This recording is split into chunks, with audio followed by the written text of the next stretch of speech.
killer was a tall, short guy, somewhere between 110 and 250 pounds. One eye brown, one blue, and the third one green. It's good work, Gallagher. I'll make sure there's something a little extra in your paycheck at the end of the week. Thanks a lot. For a modern gaming audience. Help me! Help me!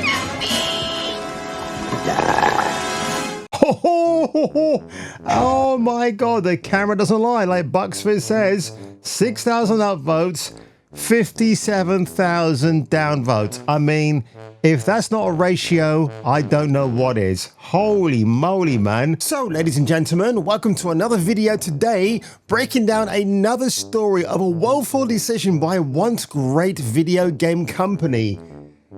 Ooh. But before I get on with that, here are the opening titles. We've got everything from mystics and medics to gunslingers and sparked robots. Every character brings their own unique personality, skills, and wide-ranging perspectives to the crew.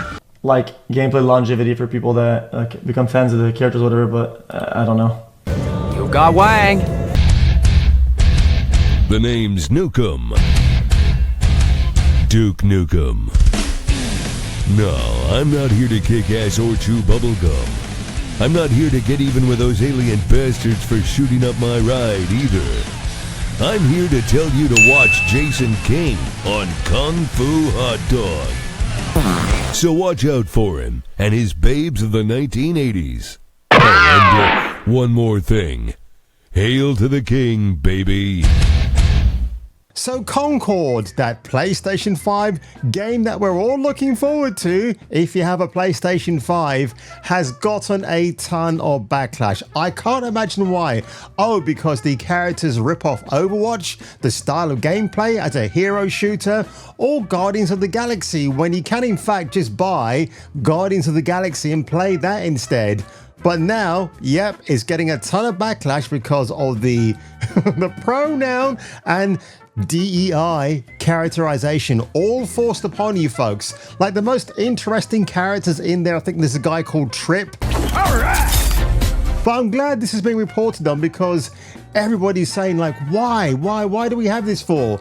So Firewalk Studios appear to have confirmed rumors that the company was shrugging off the massive backlash the game received after it was revealed during a PlayStation State of Decay Play presentation that the game pushes pronoun nonsense and DEI or DRE character designs. In the PlayStation State of Play, Firewalk Studios' Kim Creans, who is the director of IP, revealed a number of the characters for the game, including One-Off, Vale, Lennox, Imari, and more. Each of these characters she knows off features the name, their role, and of course their preferred pronouns. I mean, when the fuck does a robot have pronouns in a video game? A video game you're meant to sit down after a hard day's work, put your controller on of your preferred choice of console, in this case PlayStation 5, and play to your heart's content without worrying about the outside world. But no, they want to remind you now in video games that the real world exists in them as well. They have to. So yeah, just shut up, man. The crew is gathering. Would you like to join us for game night? Y'all problem is y'all just sitting up there collecting a check. She's a free gunner, because if she was a free runner, I would actually find that a lot more hilarious given her obese size right here. But this is absolutely terrible. Who in their right mind thinks that a diverse chick who's obviously seen more better days on the treadmill, wearing blue lipstick and has a dubious flag in the background, she's almost like the Boba Fett ripoff, or more like the Book of Boba Fett, or in this case Boba Fett, and she can hardly bloody run, can she? Every character, Creans says, brings out the unique personality, skills, and wide-ranging perspectives to the crew.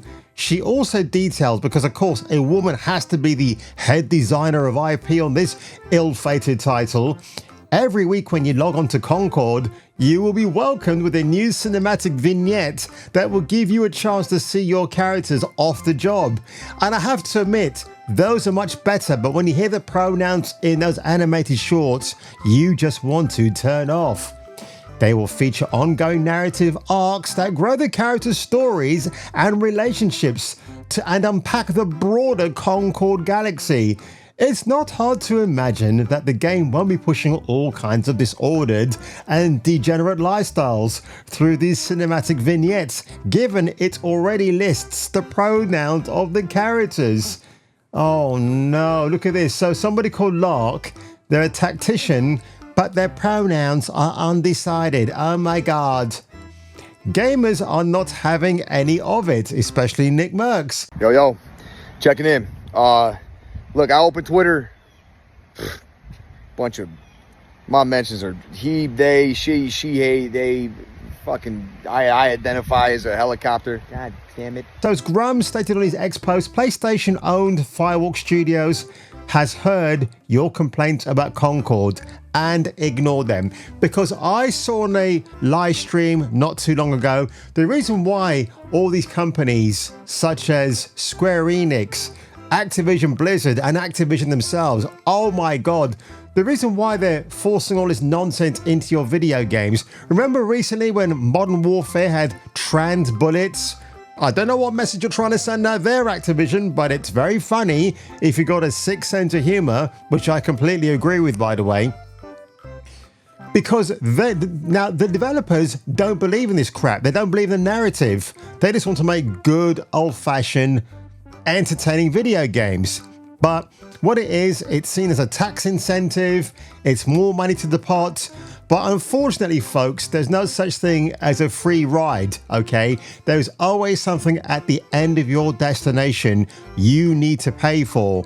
And unfortunately, it's like if a bunch of Miss World showed up at my house and they wanted to bash my brains out with their TNA, well, they're more than welcome to, but I bet at the end of my 3-day marathon with all the lovely Miss Worlds in the world, there's going to be a catch, isn't there? What will the catch be? Who knows? It's like when you go to a fancy strip bar in London and all these very scantily clad waitresses walk up to you, speaking from personal experience, of course, and they start chit-chatting with you like you know them. But at the end of the day, folks, all they want is for them to dance for you, and you've got to cough up maybe 30 or 60 pounds for your troubles. You got duped. And especially when the chick is out of shape as well, why on earth would I want to see that performing on the podium? So I'm not surprised at the moment that all this criticism, look at this, one off the robot, who's a very, very bright shade of yellow, is an anchor, and he's a he, him, because he's got the male voice. Look at that, the trailer has over 44,000 dislikes, and their lead character designer bashes white folks, and is rumored to have been the one who pushed for the character lineup to be super woke. They are in for a rude surprise. I am not surprised at all to hear any of this nonsense. Oh, let's have a look at this. Concord is a 5 vs 5 hero shooter from Firewalk Studios. The game will be published on PS5 and PC later this year, with a beta coming in July. The team behind the game is made up of powerhouses in the shooter genre, with veterans from Destiny, Call of Duty and Apex Legends among them. Concord has been in development for There's so much that we can do in a shape of a character, I'll call it environmental storytelling on a character. There's so many ways, and we have a brilliantly amazing art teams from the concept art all the way down. And the kinds of storytelling that we can put on the show. You know, we have a team that has experience with live services games, and so, you know, we're focused on the launch right now, but we're also working very hard. Yeah, but nobody cares about live services. The game launches. While Concord has some trappings of a free-to-play title, it will be released for $40, around £35.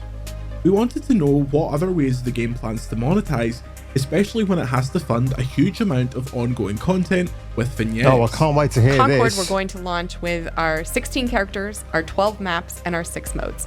And that's all included content when you buy the game. Seasonally, we're going to provide new maps, new modes, new characters, and this new unfolding pronouns. story. So you'll of get course, new can't wait vignettes for that those. are related to the seasonal content, new galactic. About Concord's plans for the future, the gameplay philosophy, and that controversial trailer. Yeah, that trailer, that moment is such a tiny slice of everything that we've been working on for years and years and years. We're excited for the game and for the IP to be, the game to be in people's hands, the IP to be in people's minds. So what I find very interesting that the commentator, the interviewer, has highlighted that the trailer was controversial. Doesn't exactly go into the specifics why it was, but we know why. And yet when the two developers are talking about it, it's like, well, we're more interested in how the game develops and the new characters we're bringing into the roster. It's such an ignorant thing. And as that great comment said, it's not about nerds for nerds anymore. It's about curated responses, because that's what we're told to do. You know, when Quantum Break was released, I think in 2016 on Xbox, and it had that interactive TV show.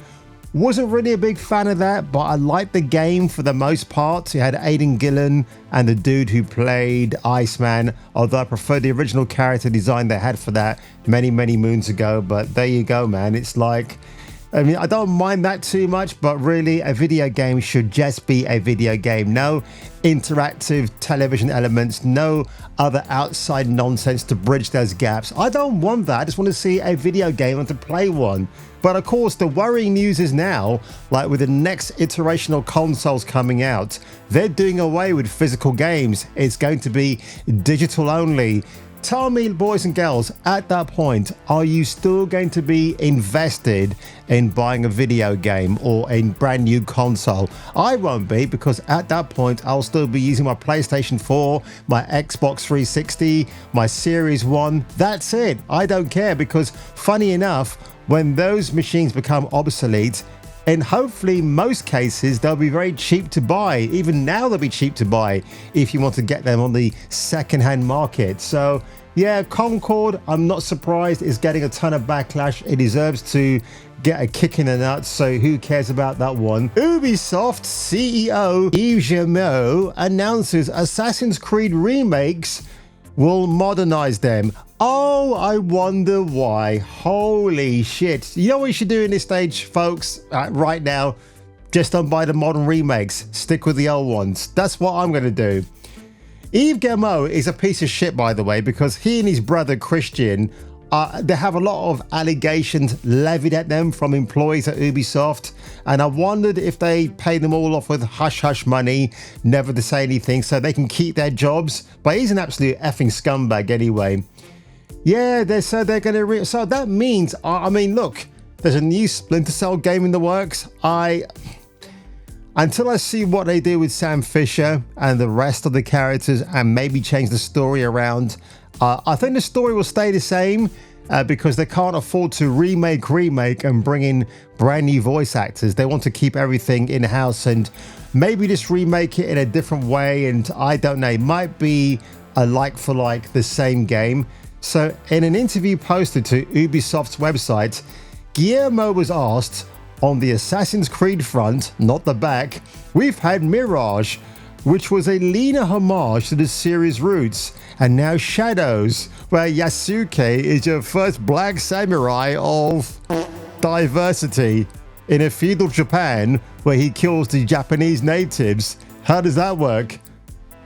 Looking at the future, can we expect this continued variety, smaller games alongside bigger ones?